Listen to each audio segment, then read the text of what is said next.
I am Dalton Johnson, and I am for women's rights.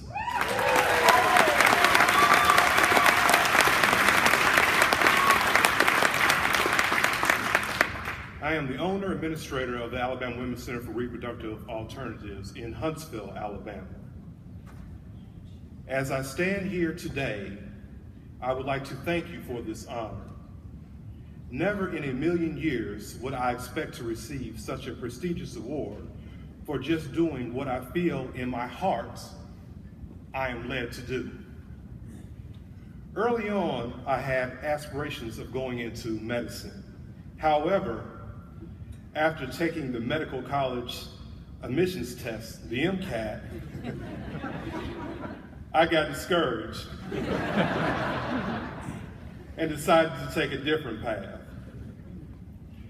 I switched to business administration and ultimately received my MBA and started putting together business plans that had nothing to do with medicine. But life has a way of getting us back to where we need to be. During my last semester of grad school, I was approached by Dr. Carl Palmer, who was an OBGYN. He provided the full spectrum of women's health services, including termination of pregnancies, but only for his patients from his private GYN practice. He believed in being there for women, not only during the easy and good times, but also as they made some of the more difficult, uncomfortable decisions for themselves and their family. It was not until his children were out of high school and no longer easy targets for harassment that he decided to expand and make service available to all women in North Alabama and the surrounding areas. He recruited me to take on the daunting task of credentialing what is now one of the last remaining clinics in the state of Alabama. Though I thought I had given up on my dreams of medicine, he reeled me back in. And what a reward it has been. It's not the glamour of medicine nor the adrenaline pumping moments that keep me going. What draws me to women's reproductive health is simply the heartfelt thank you that a woman gives you for us being there to providing services in a non-judgmental environment. I am drawn to women's reproductive health care because of the sigh of relief that goes across the waiting room that is still crowded at 4 p.m. as desperate women who are waiting on services inquire about closing time. And we respond by saying, we don't leave until every woman is taken care of.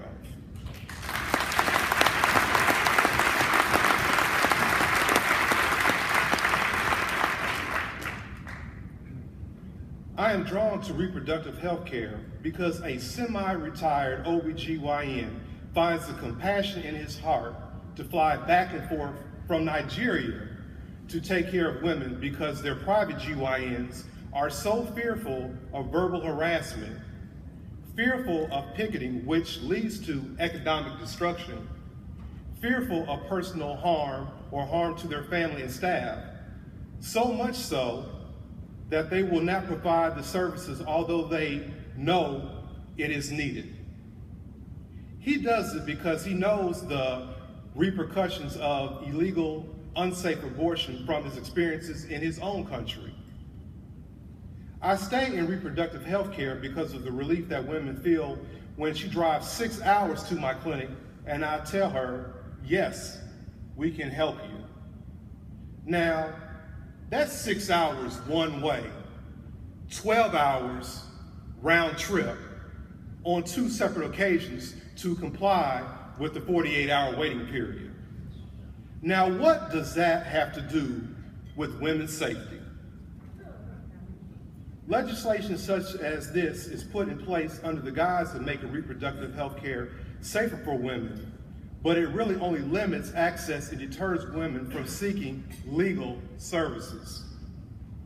Trap laws such as the 48-hour waiting period that I just alluded to, and the Women's Health and Safety Act of 2013, which just required me to close my old facility and purchase a new $500,000 facility, plus spend over $100,000 in unnecessary building code upgrades, including a fireproof closet for our paper goods and cleaning products, closed many clinic doors annually. After that costly relocation, less than 1 year ago, House Bill 527 now targets my Huntsville clinic once again. By putting reproductive health care clinics in the same category as pedophiles and sex offenders, it restricts clinics from being within 2,000 feet of a school. My new facility is situated across the street from what? A closed middle school. The school is under renovation and is scheduled to reopen in fall 2015.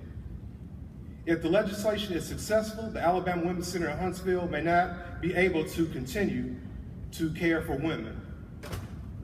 Obstacles such as building restrictions, hospital admitting privileges, longer waiting periods, and anti-choice harassment clearly has nothing to do with women's safety and everything to do with outlawing women's choice.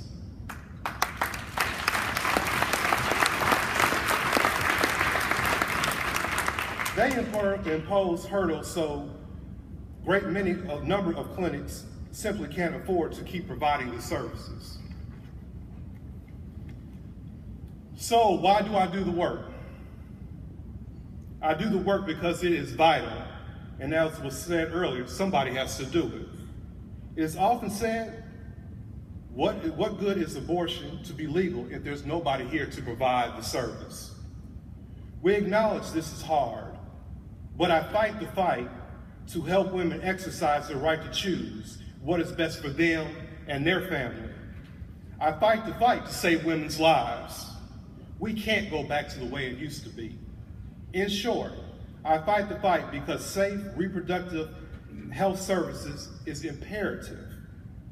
So I would like to thank you, ACLU, for all that you do to help us maintain the ability to provide this service. Thank you once again for this honor. We can't do it without you. And I too love the ACLU.